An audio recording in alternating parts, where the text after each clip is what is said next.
윤 대통령은 지난 9월 6일부터 1박 2일간 서울에서 일본 기시다 총리와 12번째 한일 정상회담을 가졌습니다. 이번 정상회담은 이달 말 퇴임을 앞둔 기시다가 적극적으로 방한 및 정상회담 진행을 추진하면서 시작됐기에 우리 한국이 주도권을 가지고 협상 의제들을 제시해 우리에게 유리한 외교를 했어야 마땅합니다. 예를 들어 일본 사도광산 세계문화유산 등재 시 강제동원 사실을 적시하지 않은 것 등 과거사 청산 관련 내용이나 후쿠시마 오염수 방류 후 일본의 사후 처리와 같은 문제들이 있을 것입니다. 그런데 윤 대통령은 사실상 한일 정상회담으로 대미를 장식하려는 기시다의 들러리 역할을 자처하며 일본의 필요와 이익을 충족시켜주는 외교를 했습니다. 이전에 있었던 11번의 정상회담에서 한일 관계 개선을 위한 대승적 외교라는 명분으로 일본에 양보하더니 이번에도 별반 다르지 않았던 것입니다. 윤 대통령은 비정상적인 구구적 색채를 띠는 일본 남묘호랭개표 1년 정종에 심취한 외가 쪽과 일본 유학생이자 일본 대학 개건 교수였던 아버지의 영향으로 인해 친일파적 가치관을 형성해 왔습니다. 이러한 환경은 윤석열이 친일파적 가치관을 가지게 할 수 있다고 생각합니다. 그러나 현 윤 대통령의 행태를 보면 친일파적 사고를 떠나 숭일적 태도를 보이며 자처해서 조공하듯 일본에 퍼주고 양보하고 있다는 것입니다. 이러한 것들은 바른 역사의식과 민족사관을 가진 일반 국민들이라면 절대 이해를 못하실 뿐만 아니라 도대체 왜 그러는지 궁금하셨을 것이라 생각합니다.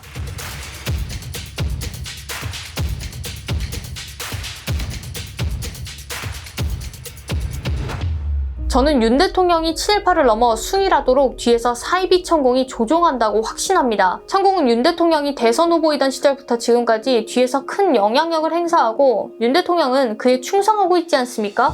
실제로 윤 대통령이 용산에 대통령실을 이전한 것부터 시작해서 2000공에 2000을 따서 각종 정책에 2000을 도입하고 있습니다. 몇 가지 예를 말씀드리면 2023년 2월에 청년 인턴을 2000명 채용했고 7월 우크라이나 재건 사업에 2000조 참여를 말했으며 12월에 학폭수사관 2000명을 투입했습니다. 심지어 4월에 있던 총선투표도 부산 명지일동 2000번지 바로 앞 사전투표소에서 했었고 의대 정원 증원 2000명을 이야기하더니 심지어 어이없게도 최근 서울시가 역주행 사고 등으로부터 보행자를 보호하기 위해 보행로 인근에 나무 2000주를 심겠다고 밝혔습니다. 또한 천공이 일본 헤이안 시대 전설적인 음향사이자 예언가 아베노 세이메이와 조선 남사고의 격압유록 등을 뒤섞어 2025년 한반도 남북통일을 주장하더니 윤석열도 남북통일을 외치고 있습니다. 그렇다면 천공이 이번 정상회담에서도 윤석열에게 조언하지 않았겠습니까? 최근 언론에 보도된 내용에 따르면 천공이 정상회담 당일 기시다가 방한 기간 머문 숙소였던 서울 소공동 롯데호텔에 방문했다고 합니다. 천공이 미리 가서 기운을 살핀 것인지 혹은 기시다라도 만나려고 했던 것인지 그 명확한 연유는 모르겠지만 어쨌든 천공이 계속해서 관여하고 있음은 분명한 것 같습니다. 그리고 이렇게 천공이 관여되어 있음을 반증할 상황이 또 벌어졌습니다. 한일 정상회담 만찬 전 김건희는 기시다 총리 배우자인 기시다 유코와 함께 하이브라는 K-팝 엔터테인먼트 회사를 방문했습니다. 한일 양국 간 문화교류 방문을 모색하는 차원에서 K-팝 아이돌을 준비하는 일본인 연습생 및 일본 데뷔를 앞둔 아이돌 그룹 관계자 등을 만난 것입니다. 왜 김건희와 기시다 유코는 다른 쟁쟁한 K-팝 기획사들을 제치고 구태여 하이브로 갔던 것일까요? 자세한 내막은 확실하지 않지만 사실 올해 초에 하이브 엔터테인먼트가 단군을 숭배하는 것으로 알려진 다널드라는 사이비 종교와 연관이 있다며 한참 논란이 불거졌었고 이때 일각에서는 천공이 다널드 출신이었다는 의혹도 제기됐었습니다. 실제 천공이 다널드에 있었는지는 알 수 없지만 천공이 일전에 후천시대 개벽이에 3번 환생했다며 마치 자신이 단군의 환생인 것처럼 언급한 것을 미루어 보아 천공이 단군 신앙과 정신 수련 등을 표방하는 다널드와 어떠한 관련이 있지 않았겠나 하는 의구심이 듭니다. 그렇다면 천공이 다널드와 관계성이 있는 하이브에 가도록 조언했을 가능성이 있는 것입니다. 여기서 다널드에 대해 추가적인 설명을 드리면 단월드는 1985년 이승원이라는 사람에 의해 창시 및 설립되었습니다. 흔히 명상단체로 알려져 있지만 실상은 단군을 숭배하는 단군 신앙을 표방하고 한국 신화에서 전해져 내려오는 마고신도 함께 숭상하며 종교적 색채를 띠고 있습니다. 참고로 류일임 현 방송통신심의위원장 배우자인 김나옥 씨가 단월드에서 운영하는 벤자민 인성 영재학교 교장이기도 합니다. 단월드에서는 우리 한민족이 단군의 민족임을 내세우는 단군 민족주의적 역사인식이 담긴 위서, 환단고기의 내용 등을 강조하고 있습니다. 그런데 환단고기는 명확한 역사적 사료 없이 무작정 우리 한민족이 중국, 일본, 중앙아시아 등 유라시아를 제패했다는 식으로 역사를 왜곡하고 과장하여 기술한 책입니다. 이로 인해 단군 신앙을 추종하는 사람들에게 환단고기는 더할 나위 없는 교리서가 되고 있습니다. 추가적인 이해를 위해 환단고기와 더불어 단군 민족주의적 역사관을 설명드리겠습니다. 제국주의 시대 서구에서는 혈통과 인종의 우월성을 강조하며 자국의 역사를 유리한 쪽으로 왜곡했고, 이와 마찬가지로 일본도 역사를 왜곡해 아시아에서 제일 우월한 나라임을 표방하며 식민 지배를 정당화했습니다. 조선의 경우 서양권에서 말하는 민족이라는 개념을 정립해 가기 시작하면서 민족 정신을 고취하기 위해 역사 연구에 돌입하며 여러 관점 및 방향으로 넓혀갔었습니다. 이때 역사학자들은 한반도 고대사 등 한민족의 기원과 뿌리를 찾고자 했습니다.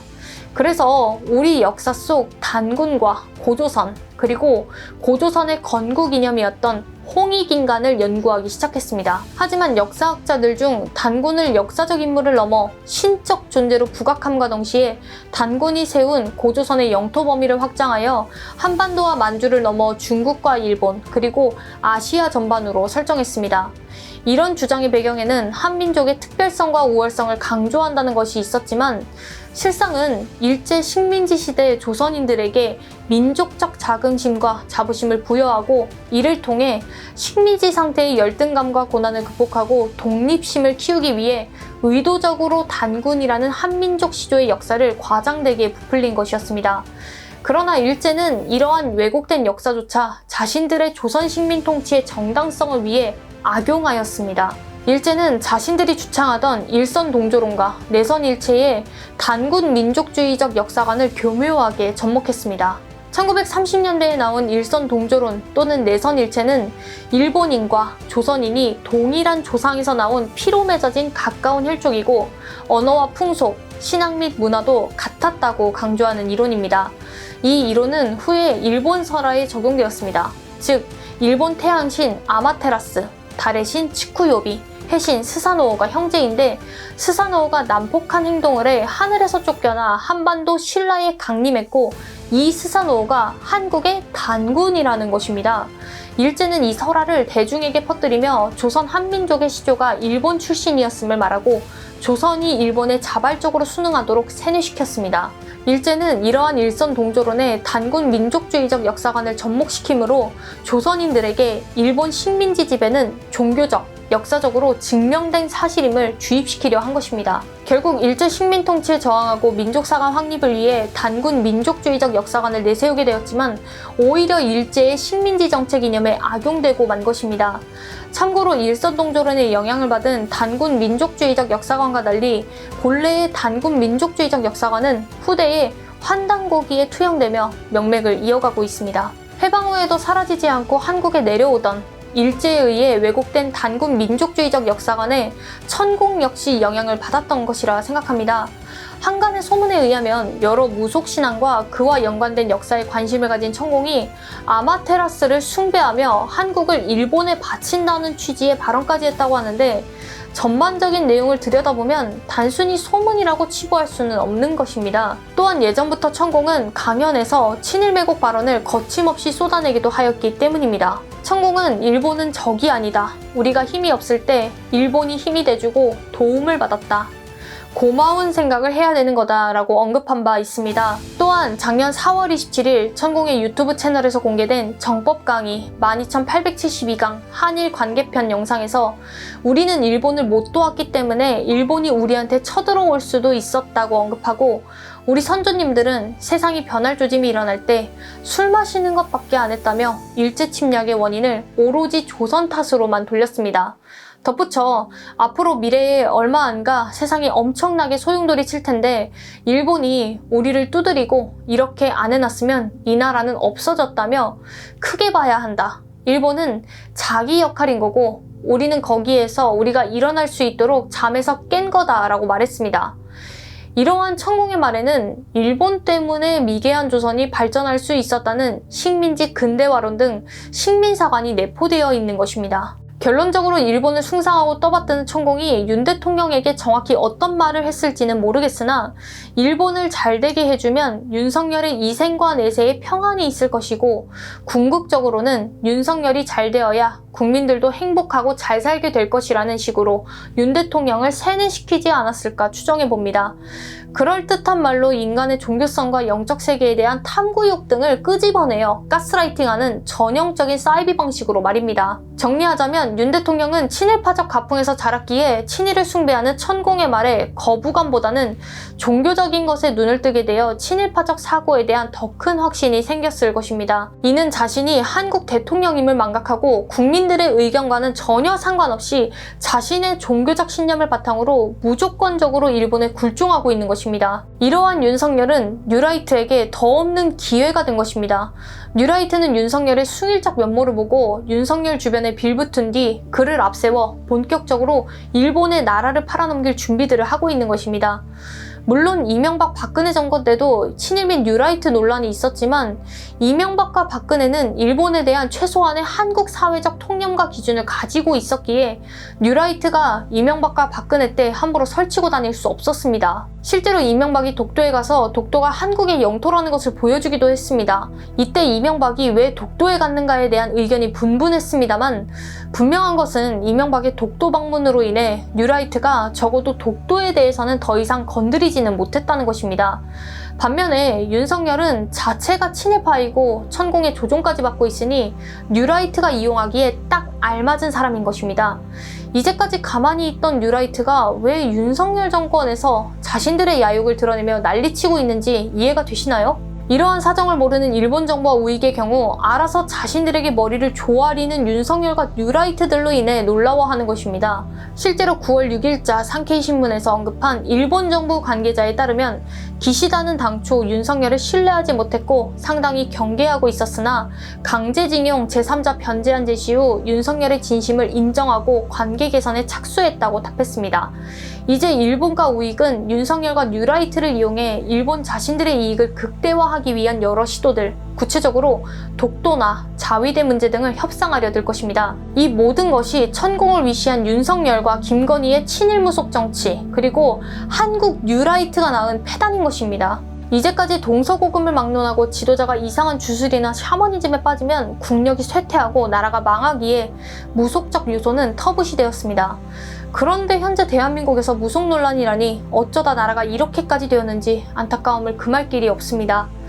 그리고 지금이라도 한국 종교계에서는 천공과 윤석열, 김건희의 무속에 대해서 강력히 규탄하고 비판의 목소리를 내야 할 것입니다. 특히 개신교의 경우 구약 성경에 나오는 북이스라엘의 왕과 왕비이자 이방 종교를 믿고 이스라엘을 파탄에 이르게 했던 아합과 이세벨처럼 윤석열과 김건희가 우상 숭배하면서 이들을 중심으로 모든 악이 창궐하고 있는데 이를 비토하기는커녕 오히려 지지하고 그들을 위해 기도한다니 말이 되는 것입니까? 실례로 전광훈과 장경동 목사가 있는 자유통일당에 입당한 임동진 목사는 이승만 하야 때 울었다며 이승만 대하 드라마를 준비 중이라고 하면서 윤 대통령이 살아야 한다며 뒤에서 열심히 기도하고 할 수 있는 일을 다 드리고 싶다고 말했습니다. 이렇게 역사관도 없고 신앙관도 없는 무지몽매한 목사들이 나서고 있는 현실을 보면 참으로 개탄스럽습니다. 이런 바리새인 목사들로 인해 천공 같은 사이비에 이 나라가 휘둘리고 있다는 것을 일반 성도들과 목사들은 깨닫고 주님 앞에 통곡하며 회개해야 할 것입니다. 마지막으로 정치루킹에 있는 뉴라이트 관련 영상을 추가적으로 보시면 현재 천공과 윤석열 그리고 뉴라이트가 어떻게 연결되었는지 더 명확히 이해를 하실 것이라 생각합니다.